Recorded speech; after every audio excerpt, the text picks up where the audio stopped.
오늘 본문에 보면 에디오피아 사람 넷이가 나오는데요. 이 에디오피아 어느 나라죠? 어느 지역에 있죠? 아프리카에 있습니다. 우리 지도를 보시면 저기에 있습니다. 머나먼 나라죠. 굉장히 먼 아프리카에 있는 나라지만 그러나 사실 또 우리나라와는 굉장히 관련이 많은 나라이기도 합니다. 혹시 어떤 관련이 있는지 아세요? 6.25 참전국 중에 하나죠.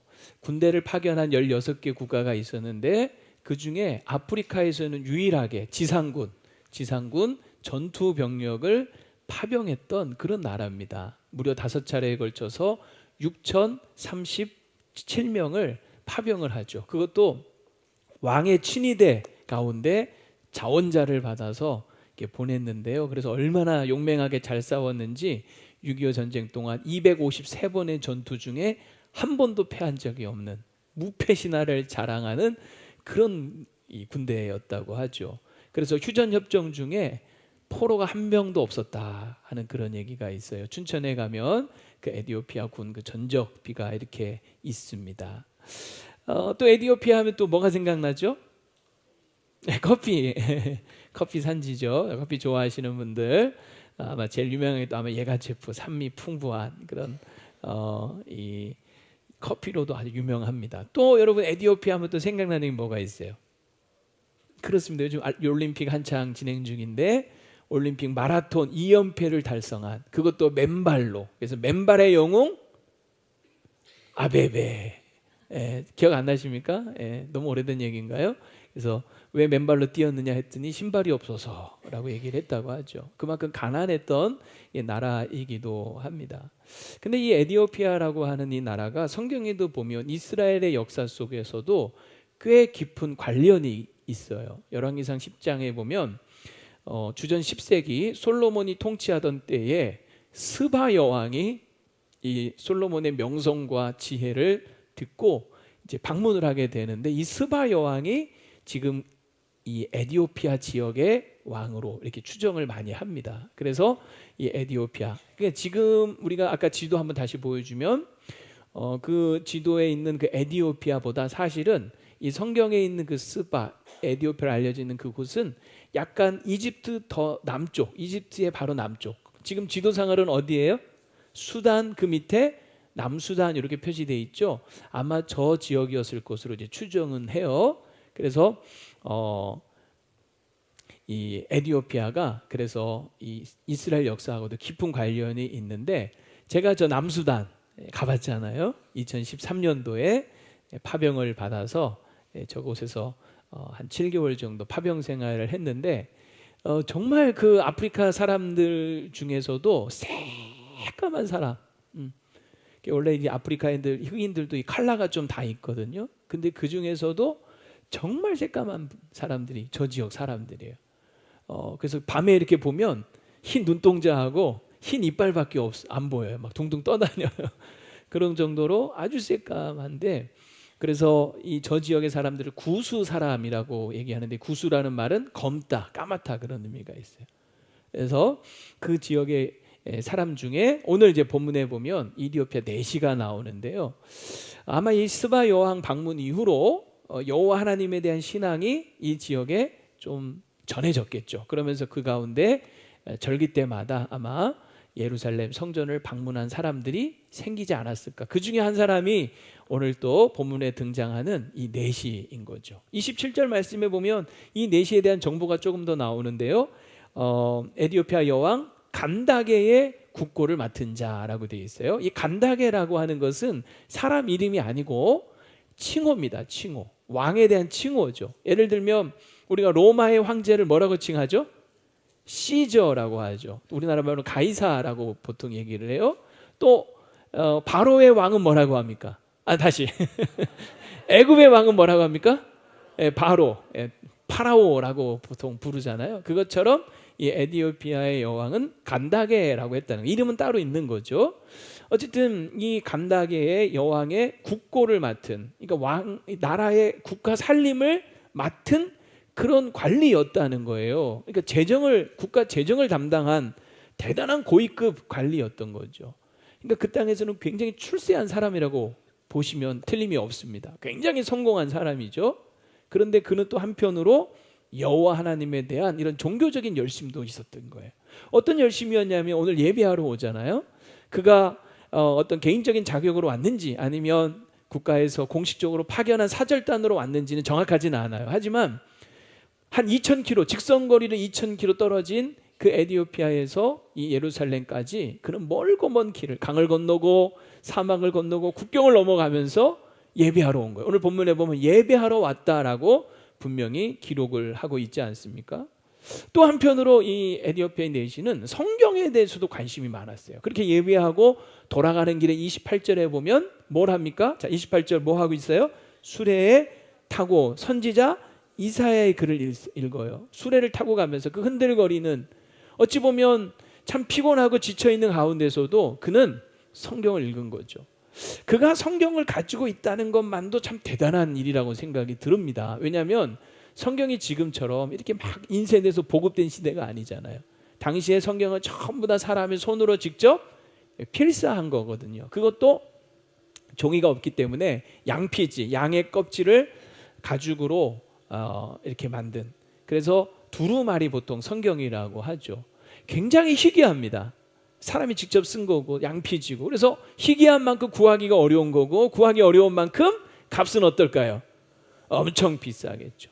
그런데 이 내시가 그 두루마리 성경을 갖고 있었던 거예요. 이사야 이 부분을 읽었는데 그 부분만 갖고 있었는지 아니면 구약 성경 전체를 갖고 있었는지는 모르겠지만 어쨌든 성경을 그렇게 열심히 읽고 있는 거죠. 참 귀하다 하는 생각이 듭니다. 하지만 자, 한편으로 이렇게 대단히 출세한 사람이자 또 종교적인 열심도 있는 사람이었지만 이 예루살렘에 왔을 때는 이 유대인들에게 어떤 대접을 받았을까? 충분히 우리가 짐작을 하고도 남을 수 있는 것이 뭐냐면, 이 유대인들은 이방인들에 대한 굉장히 편협적인 사고를 갖고 있었잖아요. 그러니 그 이방인 내시, 피부가 새까만 그 이방인 내시가 찾아왔을 때 그 유대인들은 이 내시를 환영하거나 따뜻하게 대접하지 않았을 거예요. 냉대하고 무시하고 경멸하는 그런 모습으로 그를 바라봤을 확률이 굉장히 높은 거죠. 그러니까 아무도 그에 대해서 어떤 관심을 갖지 않는 거죠. 그러니까 그렇게 먼 곳에서 와서 예배하고 돌아가는 그 열심이 있었지만 어쩌면 이 내시는 그 마음속에 참 쓸쓸함과 또 이 허전함을 느끼면서 터덜터덜 그렇게 고국으로 돌아가지 않았을까 하는 생각이 듭니다. 자, 그런데 아무도 이렇게 별로 관심이 없는 그야말로 새까만 피부의 이방인 내시, 누가 그렇게 관심을 갖겠어요? 그런데 그 내시에게 관심을 가진 사람이, 관심을 가진 분이 있었으니 그가 누굴까요? 그분이 누굴까요? 바로 하나님이셨던 거죠. 하나님이 이 내시에게 관심을 갖고 그를 주목하기 시작합니다. 오늘은 그래서 하나님의 열심과 관심이라는 제목으로 하나님이 어떤 관심과 열심을 보이셨는지를 한번 살펴보려고 그래요. 자, 이 무슨 소리일까요? 네. 첫 번째, 어떤 열심과 관심을 하나님이 보이셨냐면 한 영혼을 소중히 여기시는 열심과 관심을 보이십니다. 하나님은 이 내시를 위하여서 일하기 시작을 하는 거예요. 오늘 26절을 여러분 다시 보시면 사마리아에서 복음을 전하고 있던 이 내시에게 주의 사자를 보내시죠. 그래서 광야길로 가라라고 명령을 하십니다. 여러분 지도를 한번 이렇게 보시면 지금 이 내시는 예루살렘에서 지중해 연안에 이 가사를 향하여서 내려가고 있었거든요. 그런데 빌립은 어디에 있었느냐? 그 훨씬 그 위쪽 북쪽인 사마리아에 있는 거예요. 예. 그래서 지도가 안 나오죠. 예루살렘에서 가사로 내려가고 있는 그 내시를 만나기 위해서 저 북쪽에 있는 이 빌립을 보내시는 거예요. 예. 그래서 지금 보면 하나님께서 이 내시 한 사람을 위하여서 주의 사자를 보내시죠. 동원하시는 거예요. 빌립을, 저 멀리 있는 빌립을 동원하십니다. 그리고 성령께서 이 빌립의 마음을 감동하셔서 결국은 이 내시에게 복음을 전하게 하시는 거예요. 그러니까 이 한 사람, 이 한 영혼을 위하여서 하나님은 가용한 모든 수단과 모든 인원을 동원하고 계시는 열심을 보이고 계시더라 하는 거죠. 저는 이런 걸 볼 때 참 하나님 놀라우신 분이라는 생각이 듭니다. 온 우주 만물을 창조하신, 우주보다도 더 크신 하나님 아니십니까? 그 큰 우주에 비하면 우리 인간이라고 하는 이 존재는 정말 먼지보다도 더 작은 존재 아니겠어요? 그런데 그 먼지보다도 더 작은 우리 인간 한 사람 한 사람, 한 영혼에 대해서 하나님은 관심을 갖고 계신다는 거죠. 그래서 그 한 영혼이라도 잃어버리는 것을 원치 않으셔서 그 영혼을 구원하시기 위하여 하나님은 모든 인원과 자원을 동원해서 그를 찾기 시작을 하시는 거예요. 그 한 영혼을 위해서 나도 하나님은 자신의 아들 독생자를 이 땅에 보내실 만큼 한 사람 한 사람을 사랑하시는 분인 줄로 믿습니다. 여러분, 이거 남의 얘기 같아요? 남의 얘기 아니에요. 아, 이방인 넷이, 그 이디오피아 넷이 그 사람을 위해서 이렇게 하셨구나가 아니라 사실 이거 다 우리 얘기인 거예요. 오늘 우리 얘기. 사실 우리도 그렇지 않습니까? 우리도 다 이방인이었잖아요. 그리고 우리도 피부는 뭐 검지 않을지 모르지만 그 피부보다도 더 검은 죄로 물들어 있었던 사람들 아닙니까? 그래서 이 성경에 보면 이 죄를 표현할 때 너희들이 그 죄를 희게 할 수 있겠느냐? 불가능하다. 구수인이, 그 검은 피부를 가진 그 구수인이 자신의 피부를 희게 할 수 없는 것처럼, 표범이 그 점박이 무늬를 없앨 수 없는 것처럼 너희가 너희 죄를 스스로 없앨 수 있겠느냐, 그런 표현도 하시잖아요. 그러니까 어찌 보면 우리는 이방인이었고 그 검은 피부보다 더 검은, 더 더러운 죄로 물들어 있었던 그런 죄인에 불과했던 거죠. 그런데 그런 우리를 하나님 사랑하셔서 우리를 위하여 독생자 예수님을 보내주시고 우리를 구원하시는 열심을 내신 줄로 믿습니다. 그 열심 때문에 오늘 저와 여러분이 구원받은 거죠. 할렐루야. 남의 얘기? 이거 아니에요. 우리 얘기인 거예요. 우리 얘기. 구수인을 보면서, 이 이방 내시를 보면서 우리 자신을 보게 되는 거죠. 두 번째, 하나님은 어떤 열심을 내셨냐면 가장 적합한 사람을 아낌없이 보내시는 열심을 내세요. 자, 오늘 하나님이 이 사마리아에 있는 빌립을 보내셨다 그랬잖아요. 왜 보내셨을까? 사실은 가까운 거리에 있는 것도 아니에요. 저 멀리 빌립이 저 북쪽 사마리아에 있었잖아요. 그를 불러다가 왜 이 사람을 만나게 하셨을까 할 때에 성경엔 정확히 나와 있지 않지만 제가 묵상한 바로는 그가 이 내시를 위하여 복음을 전할 수 있는 가장 잘 준비된 적합한 사람이지 않았을까 하는 생각을 해봅니다. 여러분, 빌립이 누굽니까? 초대교회 7 집사 중에 한 명이었잖아요. 그는 성령과 지혜와 믿음이 충만한 사람이었을 뿐만 아니라 사람들에게도 칭찬받는 사람이었죠. 그래서 그 빌립이 스데반의 순교 이후에 사마리아 성에 가서 복음을 전할 때 주의 능력으로 말미암아 표적과 막 기사가 나타나는 거예요. 사도들이 행했던 그 표적과 기사들이 이 빌립을 통해서 나타나기 시작을 하는 거죠. 그래서 그 성에 완전히 뒤집어지지 않습니까?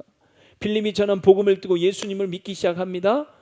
그리고 베드로와 요한이 왔을 때 성령이 임하는 것을 직접 보게 하십니다. 그러니 완전히 이 성이 기쁨이 막 차고 흘러 넘치는 거죠. 그러니까 이 빌립이라고 하는 이 사람을 보면요, 뭐 이런 표현이 적당한지 모르겠습니다만은 영적 엘리트 중에 엘리트인 거예요. 그 시대에 정말 손꼽으라는 열 엘리트 중에 엘리트, 스데반이나 빌립 같은 이런 사람들은 정말 대단한 사람들인 거거든요. 그런데 하나님은 그 엘리트 중에 엘리트를 뽑아서 그 바쁜 사역이 현장에 펼쳐지고 있는 그 사마리아 성에서 그를 뽑아다가 그 광야에 한 사람을 위하여 보내시는 거죠. 놀라운 일인 거예요, 사실은. 우리가 볼 때는 좀 낭비 같아 보이기도 해요. 아니, 왜 그렇게 하십니까? 지금 이 사마리아 성에 지금 얼마나 많은 사역이 있고 예수 믿는 사람이 얼마나 많이 있는데 왜 이 사람들 다 내두고 그 바쁜 사역하는 빌립을 왜 그 한 사람을 위해서 뽑아가십니까? 낭비 아닙니까? 생각될지 모르지만 하나님은 최선을 다하고 계시는 거예요. 가장 적합한 사람을 뽑아서 최선을 다하시는 거죠. 실제로 이 빌립은 정말 하나님의 바람처럼 그 내시에게 복음을 효율적으로 너무너무 잘 전하죠. 이 내시가 이사야서 말씀을 읽고 있었잖아요. 이사야서의 그 고난받는 종, 어린 양처럼 고난받는 그 종에 대한 그 부분을 읽고 있는데 아무도 가르쳐주고 지도해주는 사람이 없으니까 그 뜻이 뭔지 몰라서 궁금해하고 있던 차에 빌립이 짠 나타난 거죠. 그걸 네가 깨닫느냐? 가르쳐주는 사람이 어떻게 깨닫습니까? 올라타십시오. 그러면서 이제 이 사람이 누구냐? 이 선지자가 예언한 그 어린 양이 자신을 가리킴이냐 타인을 가리킴이냐 하는 그 질문을 받아서 이 빌립이요, 그 글로 시작하여, 오늘 여러분 35절 한번 읽어보세요. 시작. 빌립이 입을 열어 이 글에서 시작하여 예수를 가르쳐 복음을 전하는 거예요. 와, 이 구약의 이사야 말씀을 가지고 바로 얼마 전 십자가 위에서 죽으셨던 그 예수님이 그 구약에 예언된 메시아 어린 양이라는 것을 쫙 연결시켜 가면서 복음을 전한 거예요. 누가? 빌립이. 그럴 수 있는 잘 준비되고 훈련된 사람이 바로 이 빌립이었다라고 하는 거죠. 하나님은 이 내시를 위하여 가장 적합한 사람을 아낌없이 보내시는 거예요. 저는 이런 말씀을 우리가 묵상을 하면서 드는 생각이 뭐냐면, 우리가 그런 것 같아요. 우리가 복음을 전하고 전도하고, 또 이번에 우리 뭐 단기 선교, 뭐 청년들 해외도 나갔다 오고 고창도 갔다 오고, 뭐 많은 이런 사역들을 하면서 우리의 시간을 드리고 삶을 드리고 물질을 드리고, 이런 것들이요, 어떻게 보면 왜 이렇게 낭비하지 이런 생각이 들 수도 있어요. 왜 시간 낭비하고 왜 물질 낭비하고, 뭐 우리랑 그렇게 상관도 없는 뭐 고창에 가서 뭐 한다고 무슨 우리랑 상관이 있겠으며, 이런 생각 들 수 있잖아요. 근데 하나님 보실 때는 결코 그것은 낭비가 아닌 거죠. 다만 우리는 하나님의 마음과 열심을 품고 우리가 할 수 있는 최선을 다하는 거예요. 할렐루야. 예. 하나님은 그 일을 기뻐하십니다. 그것이 하나님 마음과 맞는 거예요. 우리가 아껴야 될 것이 있고 아끼지 말아야 될 것이 있는데, 복음을 위하여, 영혼을 위하여 복음을 전하고 전도하는 이 일은 결코 우리가 아끼지 말아야 될 일인 줄로 믿습니다. 그리고 또 이런 생각도 해봐요. 하나님은 정말 준비되고 훈련된 그런 사람을 들어서 보내시고 쓰시지 않습니까? 과연 나는 하나님이 정말 원하실 때 그 부름 앞에 응답하면서 하나님이 쓰시고자 하시는 대로 요긴하게 쓰임받을 수 있을 만큼 훈련되고 준비되어 가고 있느냐? 이 부분 우리 한번 같이 고민해 봤으면 좋겠어요. 나는 과연 정말 이 성경을 가지고 예수가 그리스도라는 것을 누구 앞에서든 언제든 담대하게 자신 있게 전할 수 있는 사람인가? 내가 믿는 그 예수, 누구 앞에서 말 한마디 못하는, 왜 예수님을 믿어야 되는지 그거를 제대로 말도 못하는 그런 사람이 아니라, 나이 든 사람이든 어린아이든 뭐 다른 종교를 가진 사람이든 누구든 만나기만 하면 복음을 효율적으로 능력 있게 전할 수 있는 준비된 하나님의 사람들 되었으면 참 좋겠어요. 하나님은 그런 사람들을 쓰시고 그런 사람도 일하시는 줄로 믿습니다. 과연 나는 얼마큼 준비되어 있는가 한번 여러분 진지하게 고민해 보시고 계속해서 준비하고 훈련되어야 되는 거죠. 자, 세 번째는요, 하나님의 열심과 관심이 어떻게 나타나냐면 땅끝까지 복음이 전파되기를 바라시는 것으로 나타납니다. 지금 빌립은 복음을 사마리아 성에서 전했어요. 이 사마리아가 부흥되고 있습니다. 믿는 자들이 막 일어나기 시작하고 교회가 막 세워지기 시작하는 거죠. 어찌 보면 막 다들 기뻐하고 좋아했을 거예요. 왜? 복음이 유대를 넘어서 지금 사마리아까지 온 거죠. 그런데 사람들은 그렇게 와, 사마리아도 막 부흥되는구나, 막 여기 믿는 사람들이 일어나는구나 좋아했을지 모르지만 하나님은 거기에 만족하지 않으시는 거예요. 왜? 하나님의 관심은 어디에 있었냐면 사마리아만이 아니라 사마리아를 넘어서 어디까지? 땅끝까지 이르기를 원하셨던 거죠. 그러니까 하나님의 관심은 항상 땅끝이라는 사실을 여러분 꼭 기억하셨으면 좋겠습니다. 그래서 사실 여러분 이 빌립이 그 어려운 유대 땅을 넘어서 사마리아로 지금 넘어온 거예요. 사마리아로. 유대인들에게 있어서는요, 이 사마리아는 정말 가고 싶지 않은 곳 중에 하나예요. 왜? 거기는 혼혈인들이 있다 그래가지고 상종조차 하지 않으려고 했죠. 그래서 이 남유다에서 북 그 갈릴리 지역으로 가야 할 때 중간에 이 사마리아 땅이 있었잖아요. 그래서 이 남유다 사람들이나 북갈릴리 사람들이 서로 왕래할 때 어떻게 했어요? 사마리아를 지나가는 게 아니라 돌아서 지나다녀요. 돌아서 요단강을 건너서 광야를 지나서 또 요단강을 건너서 이렇게 번거롭더라도 먼 길이라도 그렇게 사마리아를 회피해서 다녔거든요. 근데 이 빌립이 그걸 뛰어넘은 거예요. 빌립이 어디로 갔다고요? 사마리아로 간 거예요. 그럼 잘했다고 박수 쳐주고 기특하다라고 해야 될 거 아니야? 그런데 하나님은 거기서 멈추지 않으시는 거예요. 빌립아, 너 잘했다. 잘했는데 네가 여기서 머물면 안 돼. 성령이 임하시면 권능을 받고 예루살렘, 온 유대, 사마리아와 어디까지? 땅끝까지 내 증인이 돼야 돼. 네가 땅끝으로 가기를 원한다. 그래서 보내신 거예요. 사실 여러분, 땅끝이 어딥니까? 땅끝이 어딜까요? 땅끝이 참 애매해요. 그렇죠? 우리를 기준으로 가장 먼 곳이 땅끝이라고 생각이 돼요. 물론 그런 지리적으로 가기 어려우니까 그곳이 땅끝일 수도 있어요.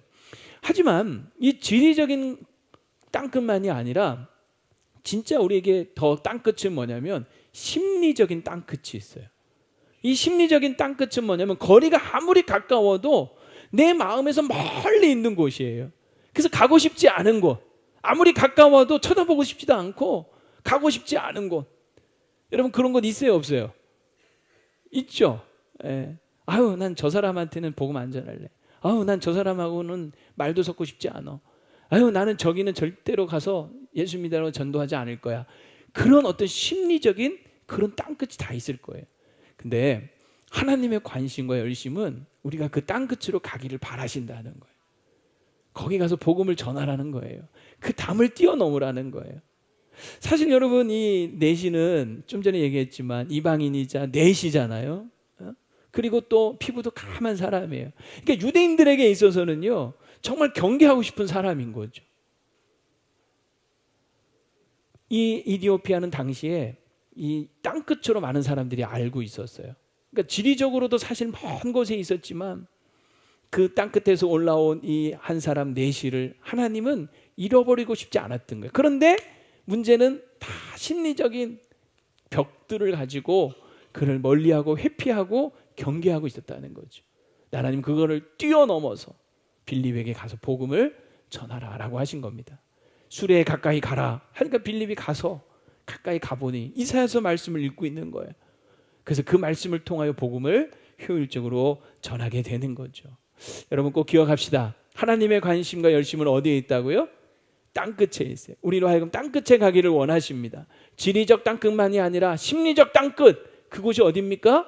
하나님이 보내신다면 순종함으로 나아갈 수 있는 여러분 되기를 바랍니다. 사실 빌립이 이제 그렇게 한 거예요. 빌립의 반응을 보면요, 빌립은 하나님의 열심과 이 관심을 알고 무조건 순종합니다. 그러니까 빌립의 반응은 하나님께 무조건 순종하는 거였어요. 여러분 빌립이 어떻게 순종을 하냐면, 자, 빌립의 순종 첫 번째는 즉각 순종을 하죠. 어떻게 순종했다고요? 즉각 순종해요. 순종은 타이밍이 참 중요합니다. 뭐가 중요하다고요? 타이밍이 중요해요. 시간에 맞지 않는 순종, 즉 순종하긴 하겠는데 나중에 형편되면, 내 마음이 풀리면, 그냥 내 형편이 좀 나아지면, 이렇게 점점 미루면서 나중에 하는 그 순종은 순종이 아닐 수 있어요. 왜냐하면 하나님이 우리에게 뭔가를 말씀하실 때는요, 그 타이밍이라는 게 있는 거거든요. 이 넷이 정말 1년에 한 번 이 예루살렘에 올까 말까 한 사람 아닙니까? 지금 이 사람 이제 고국으로 돌아가고 있는 거예요. 이 가사라고 하는 이 지역은 이 블레셋 지경 마지막 끝자락이에요. 그래서 여기를 벗어나서 이제 이집트 쪽으로 쭉 가면은 정말 만나기 어려운 거야. 하나님은 그래서 빌립을 급하게 부르신 거예요. 급하신 거예요. 네가 가서 만나라. 근데요, 빌립이 이 주님의 말씀을 듣고 지금 이 사마리아 성에 할 일이 엄청 많아. 그런데도 딱 접어두고 하나님의 명령에 즉각 순종을 하는 거죠. 그래서 자, 생각해 보세요. 그가 즉각 순종했기 때문에 수레를 타고 광야를 쏜살같이 달려가고 있는 그 내시를 딱 만날 수 있었던 거예요. 근데 하나님이 성령이 또 뭐라고 하시냐면, 네가 수레 가까이 가라. 막 수레가 달리고 있는데 가까이 가려면 어떻게 해야 돼요? 자기도 뛰어야 돼. 그래서 오늘 본문에 보면 달려가서라는 표현이 있어요. 빌립이 달려갑니다. 막 달려가요. 그 광야길을 막 뜨거운 태양볕 아래 막 달려가는 거예요. 순종하는 거죠. 그래서 마침 순종해서 가까이 딱 가서 봤더니, 그 당시 사람들은 이 책을 읽을 때 소리를 내서 읽는다 그래요. 소리가 딱 들리는데 마침 어디를 읽고 있어요? 이사야서 딱 그 본문, 그걸 읽는 거야. 딱 그 부분을 읽고 있는 거죠. 그래서 이 빌립이 그 말씀을 시작으로 해서 예수님에 대하여 복음을 딱 전하는 거예요. 이것만큼 여러분 복음을 효율적으로 전할 수 있는 성경 구절이 어디 있겠어요? 그래서 그 내시가 마음을 열고 예수님을 구주로 영접하고 세례받고 싶은 마음이 들었는데 딱 그 순간 어디를 지나가요? 물 있는 곳을 지나가는 거야.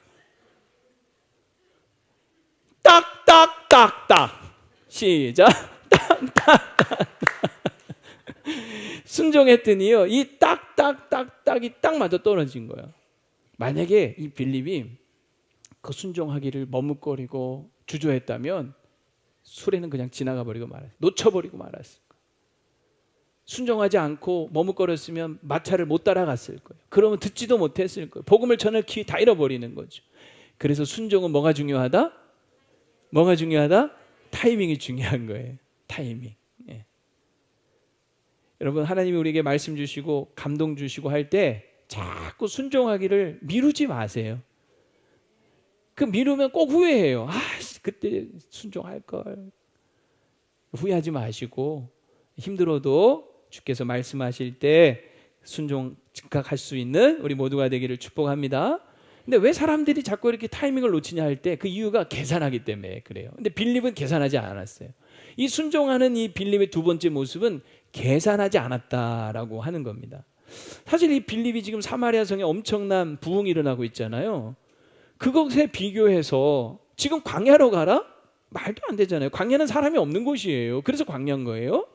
그러니까 이 사마리아 성에 이 부흥하고 있는 이 성도들이 우글우글대는 이곳을 이 광야랑 비교해서 계산을 했다면 빌립은 절대로 사마리아 성을 떠나지 못했을 겁니다. 근데 여러분, 빌립은요 계산하지 않는 거죠. 그냥 가라고 하니까 떠나는 거예요. 이유를 묻지 않아요. 그냥 가니까 거기에 이유가 있었던 거죠. 그러니까 이 순종이라고 하는 것은 그런 것 같아요. 순종은 이유를 알고 가는 게 아니라 순종에 가보니 이유를 알게 되는 거예요. 지금 하나님이 가라고 했어요. 광야로 가래요. 왜 가라고 하는지 이유를 설명 없어요. 그냥 광야로 가라. 그래서 가봤더니 거기 누가 있어요? 내시가 딱 있는 거예요. 술에 바짝 가라 해서 팍 달려서 바짝 갔더니 성경을 딱 읽고 있는 거예요. 다 이유가 있었던 거예요. 여러분, 하나님 우리에게 말씀하실 때, 우리에게 감동을 주시고 뭔가 말씀하실 때는 내가 이유를 몰라도 이유가 분명히 있는 겁니다.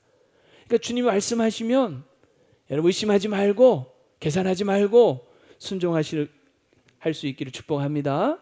그럴 때 하나님이 일하시는 것을 우리가 경험하게 되는 거죠. 이것 때문에 하나님이 나를 이렇게 가라고 하셨구나, 보내셨구나, 말씀하셨구나.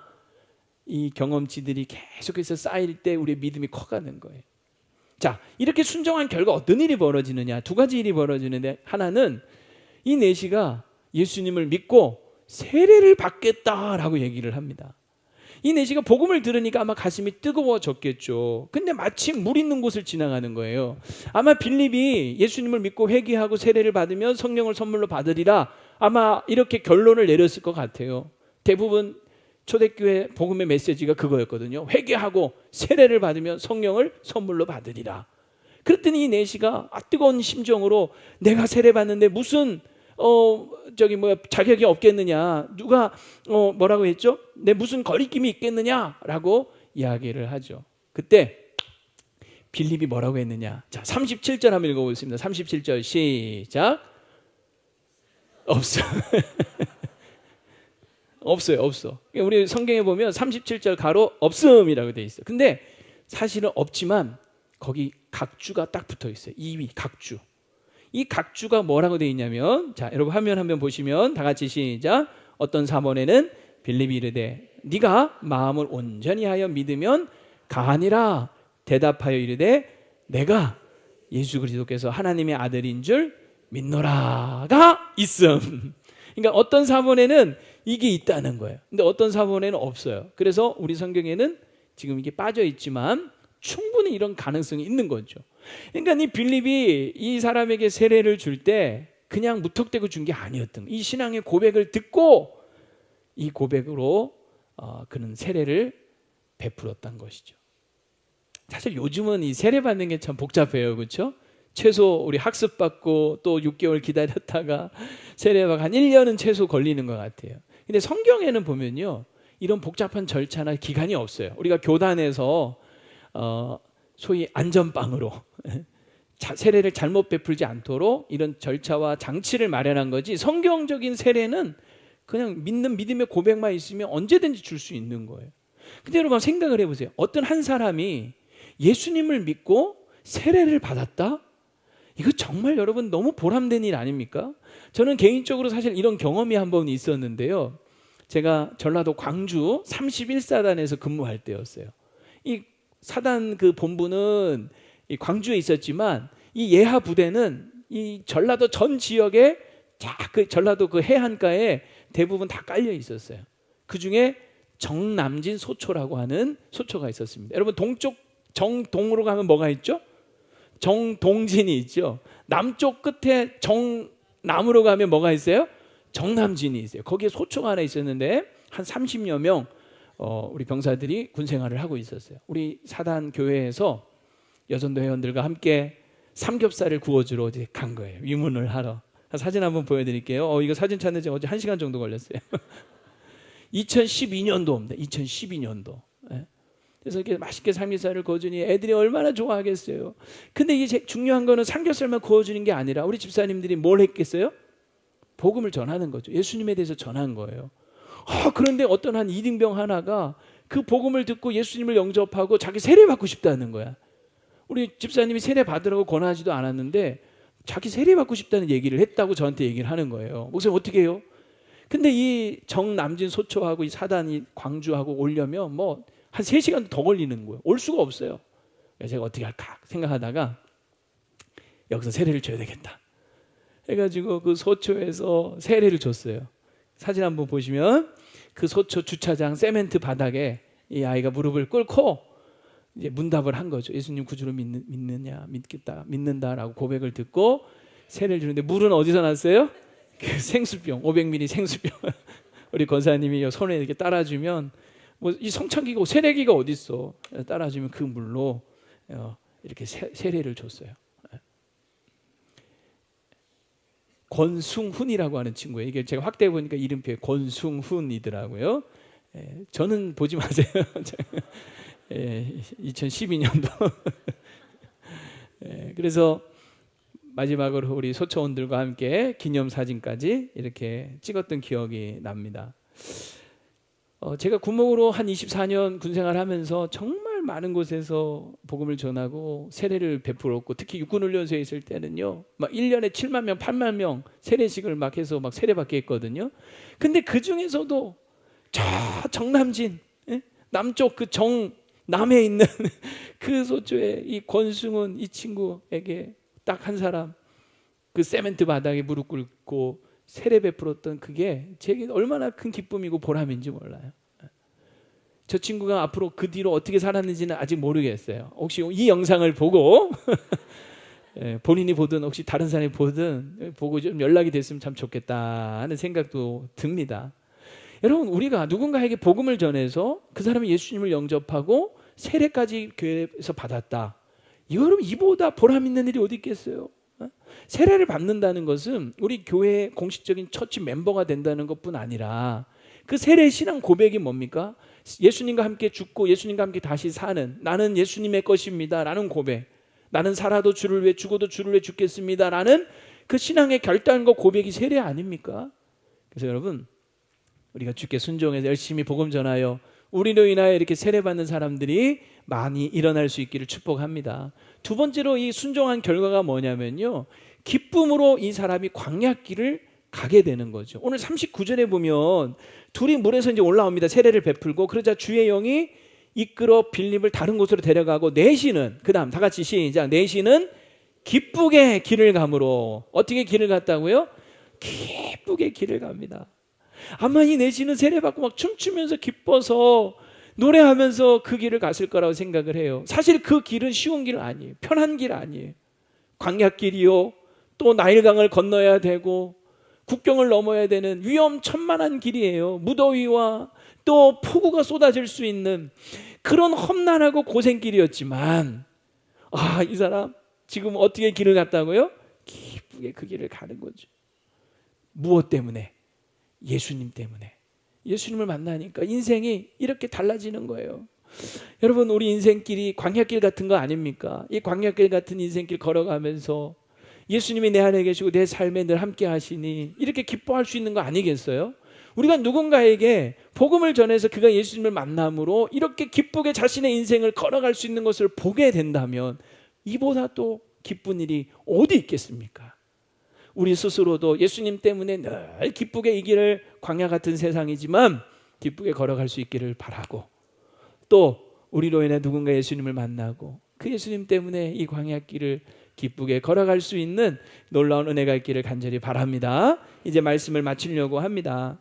이 내시가 본국으로 돌아간 후에 그가 어떻게 살았는지는 사실 몰라요. 정확히 기록이 없어요. 하지만 우리가 한번 생각을 해보세요. 그가 예수님을 만나고 그 어린 양 예수님이 나를 위해 죽으셨구나 하는 걸 깨닫고 길가에서 세례까지 받은 그가 본국에 돌아가서 어떻게 살았을 것 같아요? 내가 만난 예수님, 내 인생을 바꿔준 예수님을 전하지 않았겠어요? 빌립처럼 전하지 않았겠습니까? 그것을 추정해 볼 수 있는 결과가 세월이 흘러 나타나죠. 주 325년 에디오피아가 기독교를 국교로 받아들입니다. 이건 세계 최초의 일이었어요. 여러분, 우리가 로마가 기독교를 공인한 게 313년이고요. 기독교를 국교로 받아들인 것이 392년이에요. 제가 1부, 2부 때는 380년대라고 잘못 정보를 흘렸는데 정확하게 392년. 그러니까 여러분, 이 에디오피아는 325년이니까 훨씬 앞섰잖아요. 그리고 지금도 이 에디오피아 이 종교를 분석을 해보면 에디오피아 정교회, 우리가 동방 정교회, 그 정교회가 43.5%고요. 우리 개신교가 18.6%, 합치면 62%가 기독교인인 거예요. 그리고 캐톨릭이 0.7%, 합치면 거의 63%가 기독교 신자라는 거죠. 놀랍지 않습니까? 별로 안 놀라시는데 어쨌든 엄청 놀라운 일이, 그 아프리카 땅에 이런 많은 기독교인들이 지금도 이렇게 있다는 사실이 얼마나 참 놀라운 일이에요. 이 모든 일의 배경에는 이런 하나님의 놀라운 열심과 관심이 있는 줄로 믿습니다. 오늘 이 본문을 보면서 저는 그런 생각을 해요. 한 사람을 향한 어쩌면 이 거짓말 같은 이 한 편의 드라마가 여기서 펼쳐진 것이 아닌가. 그 한 사람, 그 내시, 그 에디오피아에서 수천 킬로를 예루살렘에서 예배하고 돌아가는 그 한 사람, 그 내시를 위하여 하나님이 얼마나 놀라운 역사를 이루신 겁니까? 그 하나님이 드라마, 그 각본을 쓰시고 연출을 하시고 다 일하셔서 그 한 사람을 예수 믿게 하고 세례받게 하신 이 사건, 이거 누구 얘기라고요? 에디오피아 내시 이야기만이 아닌 거죠. 저와 여러분의 이야기인 거예요. 우리도 다 한편의 드라마 있잖아요. 나는 어릴 때부터 그냥 모태신앙인데요. 그 모태신앙이 되게 하도록 여러분의 부모님은 또 어떻게 예수를 믿었게요? 다 드라마가 있어요. 하나님이 어떻게 역사하셨는지. 내가 오늘 예수 믿는 이것은요, 그냥 우연이나 그냥 어쩌다 된 게 아닌 거예요. 온 우주 만물을 창조하신 하나님이 만물의 찢기보다 못한, 먼지보다 못한 우리를 향한 그 관심이 있었고 사랑이 있었고 수많은 빌립 같은 사람들을 우리에게 붙여주셔서 복음을 듣게 하신 거 아니겠습니까? 그래서 오늘 우리가 있는 거예요. 내가 있는 거예요. 그 은혜 다시 한번 감사합시다. 하나님은 지금도 이 일에 열심을 내시고 관심이 많으세요. 쉬지 않으세요. 그래서 오늘 본문 끝에 이제 보면은 이 빌립을요, 하나님이 낚아채듯이 이 내시에게 복음을 전하자마자 또 낚아채듯이 어디로 이끌고 가시냐면 아소도, 그리고 그곳에서 여러 마을을 지나면 뭐 하게 하세요? 복음을 전하게 하시는 거예요. 아직도 복음을 들어야 될 곳이 많이 있더라는 거죠. 그리고 가이사라에까지 이르게 하셔서 그 가이사라에서 20년 동안 빌립은 전도자로 살게 하십니다. 하나님은 지금도 쉬지 않고 일하시는 줄로 믿습니다. 오늘 우리가 과연 이 하나님의 열심과 관심을 안다면 무엇에 열심을 내고 관심을 둬야 할지. 한국에 아무리 교회가 많고 아무리 예수 믿는 사람이 많다 할지라도 아직 예수님을 안 믿는 사람은 더 많은 거죠. 교회 밖에 있는 사람은 더 많은 거예요. 그럼 우리는 이 전도하기를 멈춰서는 안 될 줄로 믿습니다. 이 땅에 예수 안 믿는 사람이 마지막에 한 사람이라도 남아있는 이상 우리는 전도해야 될 줄로 믿습니다. 전 세계에 아무리 많은 민족이 복음을 듣고 있다 할지라도 아직 복음을 듣지 못한 부족이 한 부족이라도 남아있는 이상 우리는 이 세계 선교를 멈추지 않아야 될 줄로 믿습니다. 이게 하나님의 뜻이에요. 하나님의 명령이에요. 이 일에 우리가 관심을 가지고 열심을 품고 순종할 때, 오늘 빌립처럼 순종할 때 하나님 우리를 통하여 누군가 예수를 믿고 세례받는 역사, 그리고 그가 예수님을 통하여 기쁘게 자신의 인생의 길을 걷는 그 놀라운 은혜를 함께 목도할 수 있게 하실 줄로 믿습니다. 이 일에 우리 모두가 열심을 낼 수 있기를 바랍니다.